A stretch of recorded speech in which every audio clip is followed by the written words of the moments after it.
Hello, my Biblio darlings, and welcome. My name's Mally, and today we're going to be reading a story called The Desert Spring. But before we do that, let's remind our bodies that we are safe right here, right now. And how do we do that? We do that with a deep breathing exercise and with my sharing some jokes with you. So let's start with doing a deep breathing exercise, and it's what's known as a 4-4-8 deep breathing exercise, which means that we're going to inhale for 4 counts, hold the breath for 4 counts, and exhale out for 8 counts. So with that, inhale deeply and pretend you have a pretend balloon inside your tummy.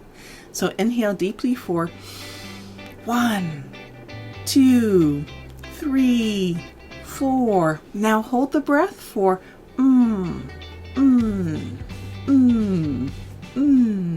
And now exhale out your mouth like you're blowing out birthday candles for 8.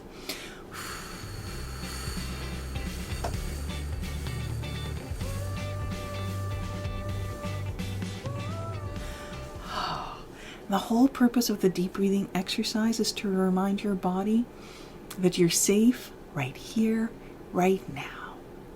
So with your body a little more relaxed, let me read to you some knock-knock jokes. Knock, knock. Who's there? Fanny. Fanny who? Fanny body calls. Tell them I'm in the shower. Oh, get it? Fanny body. If anybody calls, tell them I'm in the shower. Oh, that's good. Okay, ready for the next one? Well, I am. Okay, so knock, knock. Who's there? Flurries. Flurries who? Flurry's a jolly good fellow. Flurry's a jolly good fellow. Flurry's a jolly good fellow? Flurry's a jolly good fellow. Oh, maybe for he's a jolly good fellow. Flurry. Oh, okay, yeah, that's it. Okay, let's read the next one. Okay, knock, knock. Who's there? Flounder. Flounder who? Flounder baseball in my backyard. Do you want it back?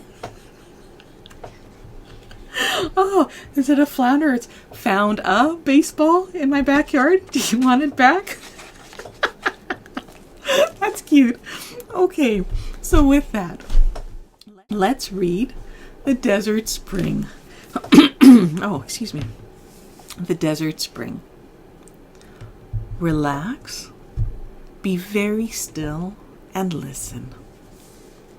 Listen carefully to this tale about a poor family who were traveling to a rich cousin's wedding in a beautiful temple far away. Do you want to know what happened on the journey? Well, let's see if we can find out. Now, the family had made good progress so far, passing through many towns and villages in their little cart. But suddenly they arrived at the edge of a vast and ferociously hot desert. So a vast desert means it's really big and wide, and ferociously hot means it's so hot, like a heat wave, a very bad heat wave. Worried, the family asked the local people for advice on how to cross it, the desert, the vast desert. Everyone said the same thing, not to go anywhere near it in the daytime, but instead to cross it at night, when the hot sun was resting harmlessly in bed. Well, that kind of makes sense. So if you think of a really hot day, you don't want to spend too much time outside when it's really hot because you might get heat stroke, you might get really hot and then get really tired. So that's really good advice. So here's what the family asked. But how would we know where to go in the dark? Asked the father of the family. That's a really good question because they'd never been there before. Navigate by the stars, replied the locals. That's all very well, he thought. But I don't know much about the stars. We need to find someone who does to guide us. So he asked around and soon found a young man who was said to be one of the best navigators in the region. That night, after darkness had fallen over the land and the sands had become cooler, the family set out on their journey. The navigator took over the reins of the bullock, or it looks like a big animal that can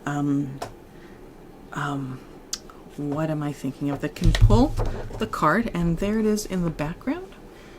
And I didn't even comment on the background. It looks like there's the family, and there's the father, and there's another person. Looks like there's water, and there looks like their animal, which is a bullock, or like a bull or a horse, and there's their cart. Looks like there's a building in the background. So here we go. To go back to the story, the navigator took over the reins of the bullock and sat tall and proud in the cart. Gazing up into the clear night sky, he read the stars and directed them eastward.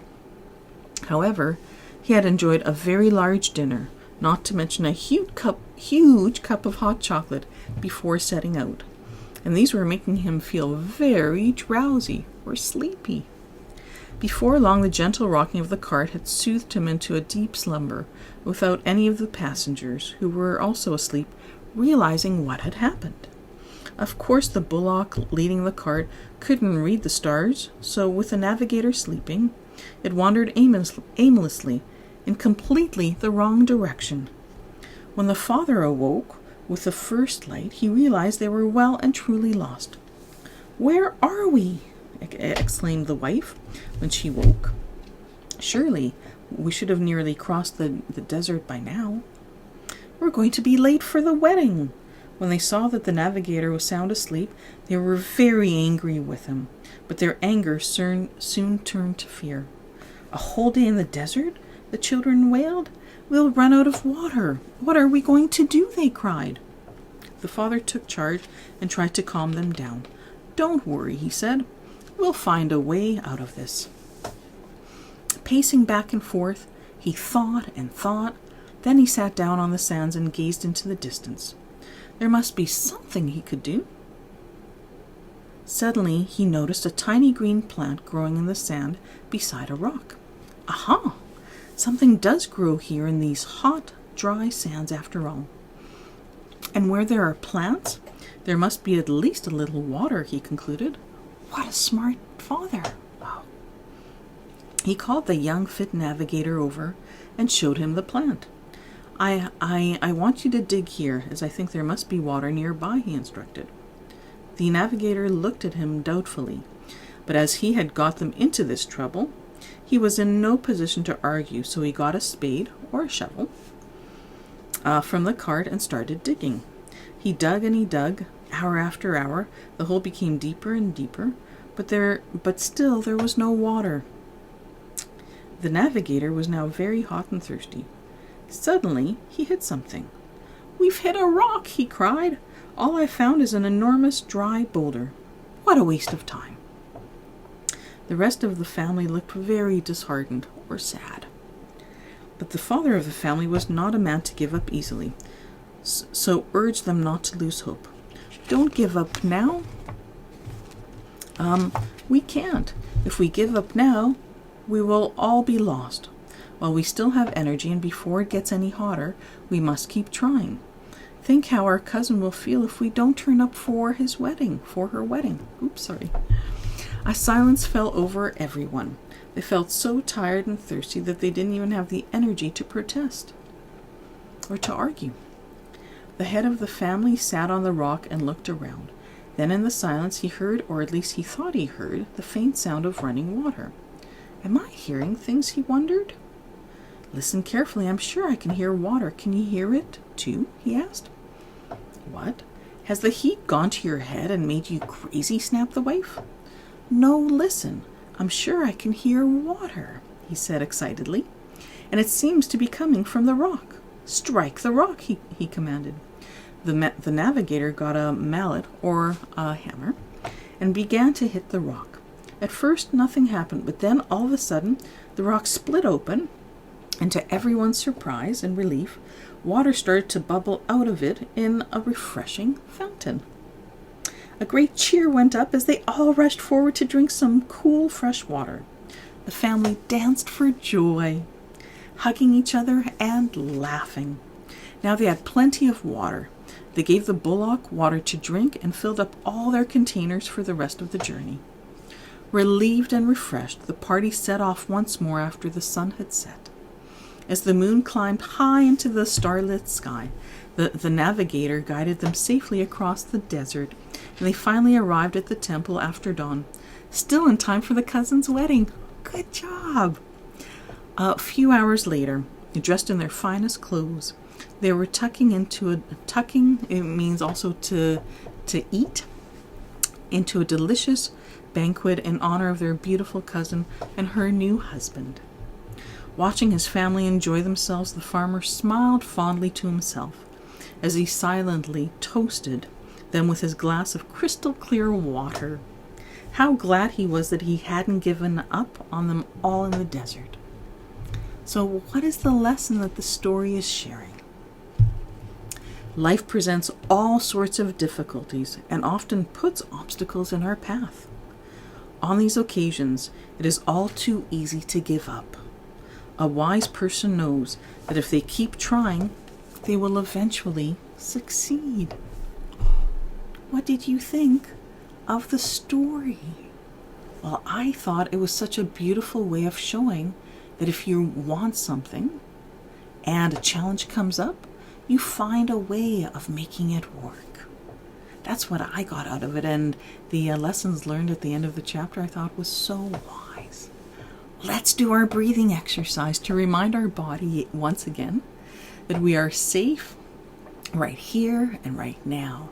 So with that, let's inhale for 1, 2, 3, 4. And now let's hold the breath for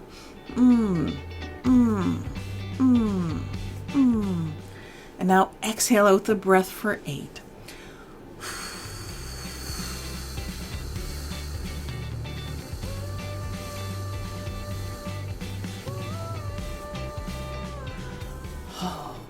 What a beautiful reminder to the body that it's safe right now and it's calm.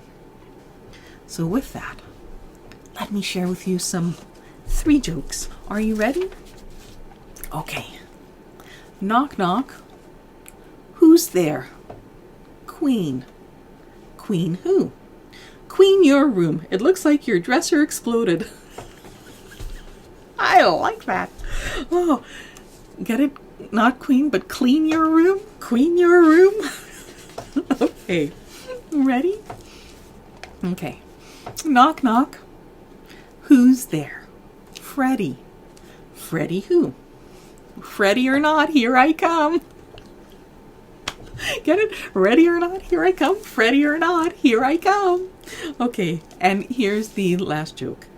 Knock, knock. Who's there? Garden. Garden who? Garden my gold from pirates. Oh, get it? Guarding my gold from pirates? Oh, I'm so happy. I understood all 3 jokes, and they were great. So with that, our time today has come to a close.